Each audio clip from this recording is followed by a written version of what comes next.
Many of you heard about the precise launch of the fourth India Regional Navigation Satellite IRNSS 1D on 28 March 2015 Bipolar Satellite Launch Vehicle PSLV C-27 in its 28th consequently successful mission. In a few weeks, this satellite, along with its three predecessors, will form the backbone of an independent regional satellite system of India. It will provide accurate position information service to users in India as well as surrounding region, extending up to 1500 km from its boundary. I would like to refer to a significant event that happened on 18th December 2014. It was the suborbital experimental mission of ISRO's new generation launch vehicle GSLV Mark III. The experimental mission tested the vital atmospheric ascent of the new vehicle. It also injected the crew module Gear Crew Atmospheric Re-entry Experiment at an altitude of 126 km. Later, the crew module was successfully recovered through operations from the Bay of Bengal. This mission paves the way for a new generation launch vehicle in a few years and very early initial engineering steps for developing Indian capability for human space missions. Some of you may have dreams of flying, and you will be following such developments happening in our country and elsewhere, depending on your interests. You may also keep abreast of developments in other areas of human endeavors in energy, water, agriculture, infrastructure development, social entrepreneurship. Excellence and inquisitiveness about future technologies can be fostered by dynamic colleges. These are the eight aspects or characteristics of such institution. First, a college that radiates greatness by the teaching capacity of teachers and how students are encouraged to walk with teachers. Second, a college is great because it cherishes the learning environment with library, internet, e-learning and creative laboratories. A college is great because it generates students creates and generates a student with confidence who feel I can do it, that in turn generates a team spirit that days we will do it and India will do it. Fourth, a college that promotes all round learning in all the students. Students stand on the shoulders of great teachers. A college is great because it has teachers who lead a unique way of life with purity and become role models for their students and develop them as enlightened citizens. A college is great because it has the capacity to teach all students to succeed. A college that generates creativity among all students, irrespective of whether they belong to arts or science stream. A college is great when it generates alumni who cherish that they belong to this college.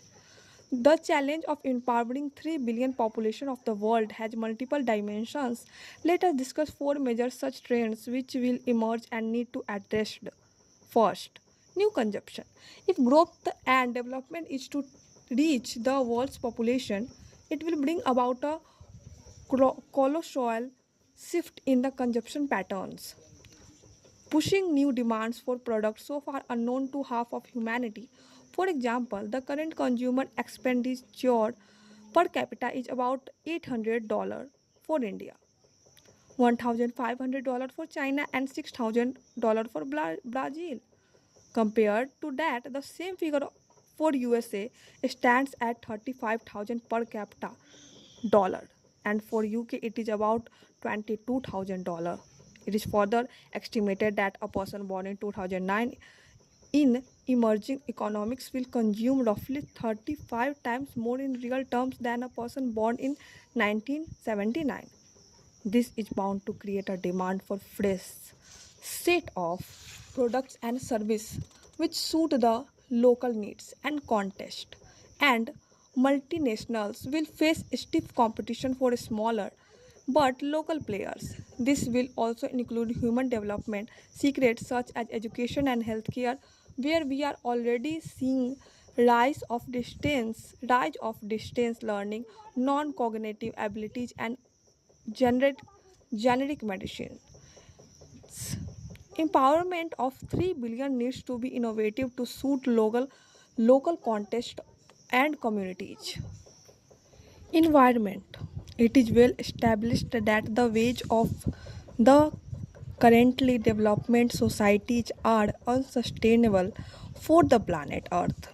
In fact, our estimates indicate that if all the 3 billion underprivileged are made to live at the same level as the currently developed societies, we would need roughly 6 new planet Earths to meet the resource needed and absorb the waste generated.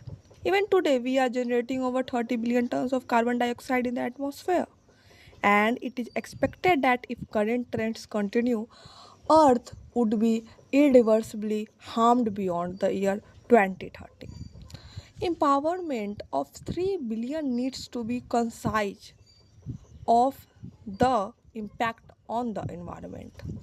Fourth, social conflicts driven by increasing economic gaps, fundamentalism, fundamentalism, resource quests, or historic differences. There have been a steady increase in a global conflicts since the Second World War. While the number of interstate conflicts have been relatively constant since 1946, that number of civil conflicts has risen by about 3 times, consuming large amounts of resources and bringing great loss of lives, especially in the developing world.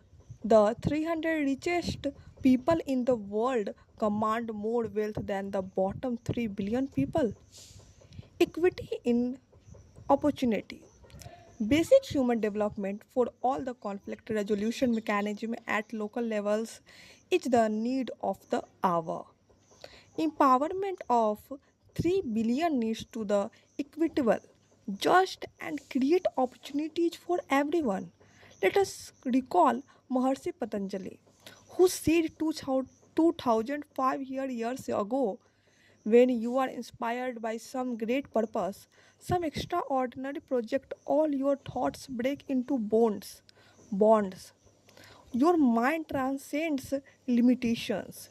Your consciousness expands in every direction, and you find yourself in a new, great, and wonderful doormat, forces, facilities,